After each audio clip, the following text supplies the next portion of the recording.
বৌদি বৌমনি ও বৌমনি মাকে ডাক যা, মাকে ডাক যা। দিদি ভাই ঠাকুর এসে গেছে। এসে গেছে ঠাকুর। বাহ, পছন্দ হয়েছে বৌদি? খুব খুব সুন্দর হয়েছে। সাবধানে এখানটায় রাখো। রাখো। আস্তে আস্তে আস্তে সাবধানে রাখিস। আমি রুটিটা করে আসছি। আমাকে কিছু কাজ দাও না গো। আরে বাবা ঠামা, তোমার তো সবথেকে জরুরি কাজ।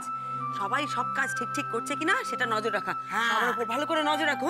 আমি রুটি করে এক্ষুনি আসছি। ঠিক আছে, সবাই কর, ঠিক করে কর। এই হাবলু ডাবলু, কি কি করছিস এখানে? যা শিকলিগুলো লাগা ঠিক করে। এই সারাক্ষণ মাথা খাবে জানিস তো? যা কাজ কর। হ্যাঁ যাচ্ছি আচ্ছা, এই মেজদা খেলার ছলে ষষ্ঠী চরণ, হাতি লোফেন যখন তখন, দেহের ওজন 19টি মন, শক্ত যেন লোহার গরম। একদিন এক গুন্ডা তাকে বাঁশ বাগিয়ে মারলো বেগে, ভাঙলো সেবা সোলার মতো, মট করে তার কোনই লেগে। এই, তোরা এই পুলিশকে নিয়ে কি বলছিস রে?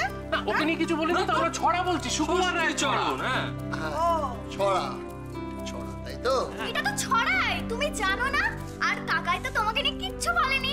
কাকাই তো বাটুল দি গ্রেটের কথা বলছে। এক্স্যাক্টলি। হ্যাঁ, ওই ষষ্ঠীচরণ আর বাঁটুল দি গ্রেট দুটোকে একসাথে মেলালে যে বস্তুটা তৈরি হয়, ঠিক সেরকম দেখতে একটা বস্তু আমাদের বাড়িতে আছে ঠাম্মা। আমার কাছেও একটা বস্তু আছে যেটা লোডেড এবং যাতে দুটো গুলি থাকবে, সেটাকে রিভলভার বলে। অনেক ওই যে